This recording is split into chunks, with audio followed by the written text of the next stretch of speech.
Hey everybody, I'm David Bloom with Next TMT. I am here with Tony Huidor, who is now head of the newest part of the Cineverse universe. It was the technology operation. He remains CTO of the parent company, but he's head of Matchpoint, doing really interesting stuff and coming to IBC. I'll be there too. The Cineverse has been around a long time, had a lot of iterations, but its most interesting might be right here, right now.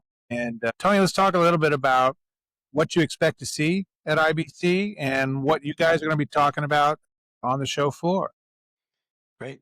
David, thank you for having me. Yes, we've been going to IBC for several years now, and this year will be our coming out party. We will be announcing what we're calling Matchpoint 3.0. Have really the product has really reached a level of maturity where we feel that it's time for us to come out in a very big, bold way. So Matchpoint will be going major rebranding, and with it, we're actively pushing in and demoing our suite of products, Matchpoint Dispatch, which is content delivery, Matchpoint Blueprint, which is content apps or streaming apps, and Matchpoint Insights, which are our advanced analytics. We're really innovating really across the full suite in different ways. AI is a big focus of ours. Our analytics product, for example, we've implemented CA or conversational analytics so that you can really talk to an AI chatbot and get business insights in terms of what the data tells you in ways that you would never be able to do if you were using standard content analysts to port through the data for you. It's a pretty exciting time for us, and CineSearch remains a big focus of ours, and we've made a lot of progress with that. And so that's going to be a big focus of ours as well for the show. Well, let's talk a little bit more about conversational analytics. So basically, people have been using machine learning and neural networks to parse through the vast amount of data that gets flowing in. If you're doing any of this stuff, has been just overwhelming companies for years now, right? So they come up with these tools to create pretty graphs and all that. But even that probably is too much. CA comes in, conversational analytics, to be able to talk your way through. Hey, this is the thing you ought to be looking at. Here's the thing that really matters over here. Is that what we're talking about here? Correct. So, the use case you outline is the Matchpoint Insights 1.0, which we completed 8 months ago. There was Long time a ago. set Long, long, long, long time ago. there was a Eons. set of predetermined charts and data visualization where you could look at revenue or ad impressions or viewership, engagement, various different KPIs. But those charts were predetermined and they were limited based on certain dimensions. What we do now with conversational analytics is you could essentially go to the chatbot and say, I'm trying to understand my viewership for AVOD across Samsung for the last 6 months. Show me a chart. And much like in Blade Runner, where Harrison Ford looks at a photo and digs in and digs in, digs in, same thing with conversational analytics. It'll show you a chart of your AVOD performance for Samsung. And then you could say, I see there was a decline in March. Tell me more about this decline. Generate a new chart showing me all the different accounts. And why was there a decline there? And then it'll generate a new chart for you. And then essentially, it now lets you look at the data in a much more interactive and dynamic way, where you're not having to then make a phone call to an analyst and say, generate this chart for me, give me reports, give me an understanding, do an analysis for me. What does this mean? You can just do it within the interface of the chatbot, and that requires really training a model. First of all, you got to take all the data and run it through a model. Then you got to train the chatbot to understand what your queries, what you're looking for, how to present it. So we've spent the last 8, 9 months really developing that, and it's something that we're really excited about. This is interesting in terms of the challenge, though, because it needs to be smart enough to understand all of your data, but also to be able to understand all the questions you might ask to find out the important bits in the data, to spotlight those and to be able to say, hey, you might want to look over at this thing, right? I mean, it really, Exactly. And so what you have to do is you train it on different use cases so that when you're asking for I need AVOD data, or I need engagement charts, or and understand what it is you're looking for and what the preferred outcome is for what that chart should look like. So there's a lot of really intelligence that goes into that. And that's what's fascinating about AI in terms of what it can do. It provides our staff with superhuman powers, but there's definitely a lot. You really need to understand what you want out of it. And you have to teach the AI exactly what you want. And then it becomes fantastic at it, but you can't just open a box and start asking questions and expect that you're going to get the results that you're looking for. So there is a ramp up process because that helps optimize and focus a somewhat generalized, still very niche, very, very focused tool to what you need for your job to output and understand all the things that are going on with your company. And that's what kind of time frames are we talking about to ramp up and really educate that AI to really deliver what you need? Well, for us, it's been about a quarter or two, but the challenge, and we feel we have an advantage with Matchpoint data and data integrity and getting clean data is something we've spent several years on. And we wouldn't be able to work on something like that if we didn't have the foundation there. And so Matchpoint has allowed us to really work on next generation initiatives because we have a very strong, robust foundation. But despite having very clean data, in order for the AI to be effective, it has to be very, very clean data. And so as we've been training the model, we've uncovered issues where the data, the integrity, we weren't sure whether it met the stringent requirements we needed in order to get the right business insights. Like anything else, the AI is only going to be as good as the data that it's reading from. So you need very, very clean, structured data, which, as you would imagine, in the streaming world, is not normally a thing that anyone can expect. That's We the get opposite, right? That's the opposite of what's data from 100 platform providers, and it's a mess. It's in all kinds of conditions, and everyone provides different data sets. There's no uniformity, there's no standard. And so it is a bit of a Tower of Babel to take all this data, normalize it in order to make it usable to, for an instance such as AI, to make it really reliable. Now, for those who haven't been sort of tracking the path for you guys, I think it's useful to just remind them the process. You talked about making sure that data was clean. You guys embarked on what I think is a fairly remarkable investment, particularly for a company of the more modest size that you guys are. You spent a long time going through tens of thousands of movies, goodness knows how many TV shows, many tens of thousands, to really create a database that is uniform, complete, and effective as a building block for everything else, right? That was that's the thing upon which everything else rests, correct? What you're referring to is our CineSearch product, or we have a domain specific data set that we call CineCore.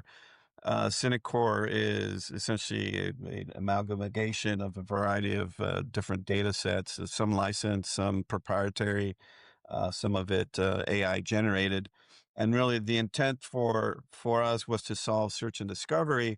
And much like the data example I gave you, if you're asking AI to recommend a movie, the AI needs to know everything about a movie, and that just doesn't exist. So what we've done with CineCore is create essentially a very an AI optimized version of IMDb, for the lack of a better comparison.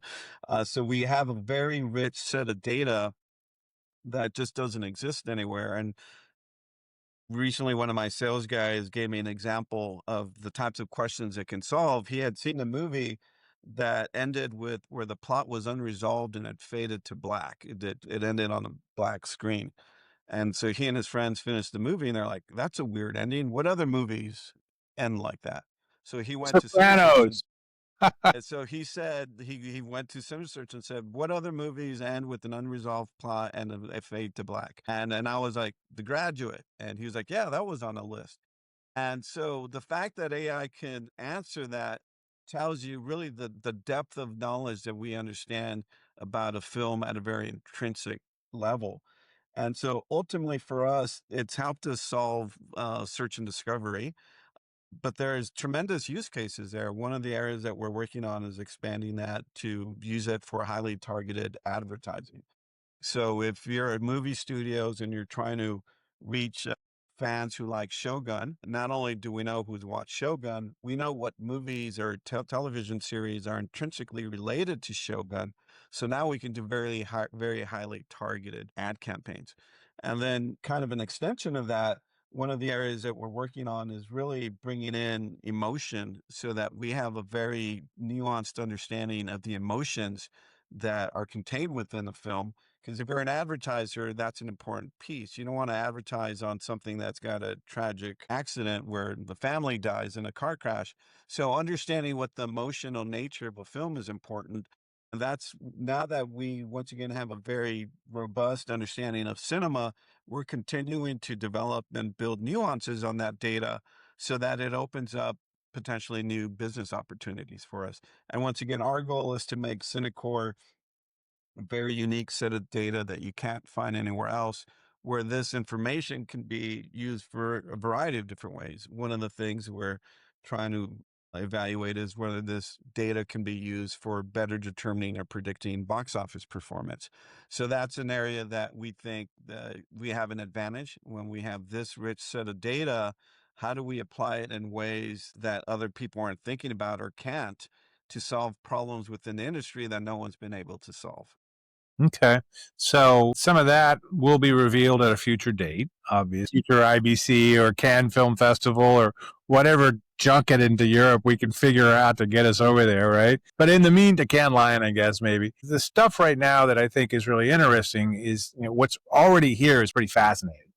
But talk to me a little bit about, since we're going to the International Broadcasting Conference, what the opportunities are for this kind of technology in Europe, in the Far East, in Latin America. These feel like they're booming markets, maybe not as developed. Maybe there's more mobile focused stuff, different ways that people are consuming even longer form content. What are the opportunities in broadcasting? I guess the stats we've seen in the next TMT suggest that broadcasting is actually stronger in many countries than it is in the United States. So talk about the opportunities, what you guys see as you come into the conference, where you're looking to expand in particular, and what you hope to have come out of this. Yeah, absolutely. I would say IBC is an interesting conference for us because of its European focus, and we are primarily the North American company. But I think what we're seeing is because they're late to kind of the fast space, and fast isn't as prevalent in Europe as it is in America. To your point, they're But still it's very coming dependent. fast, right? It's Yeah, coming fast. it's coming fast. But it creates an interesting opportunity because you don't get the same entrenchment that you get here in terms of vendors, or everyone's got their own strategy on trying to figure out.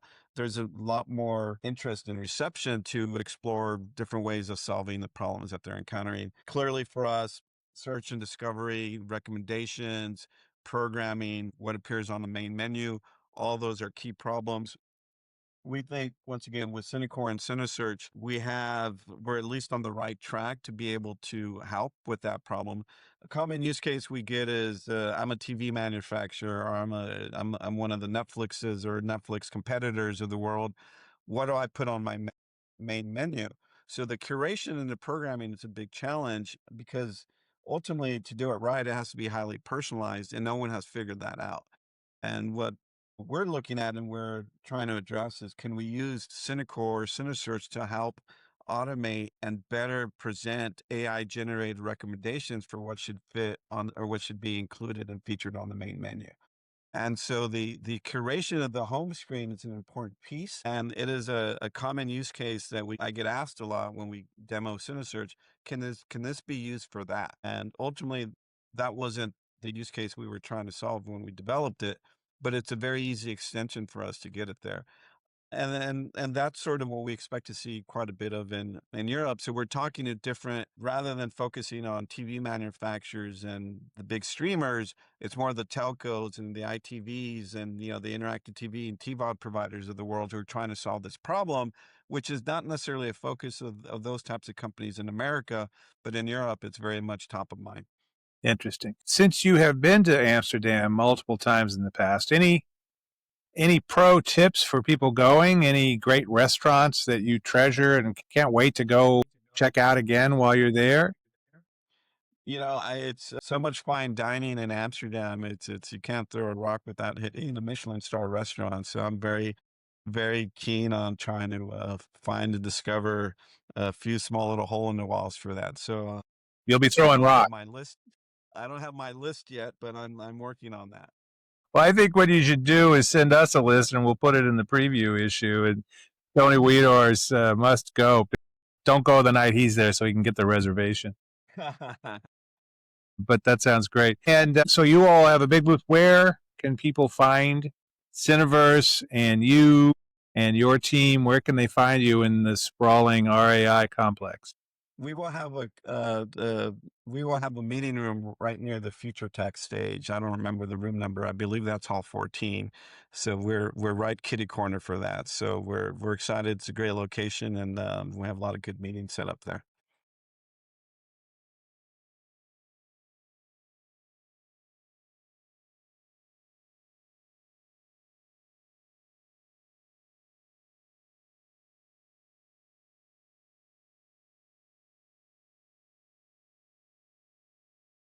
I'm president of technology, which is Matchpoint. Yeah, president of technology slash Matchpoint. Yes.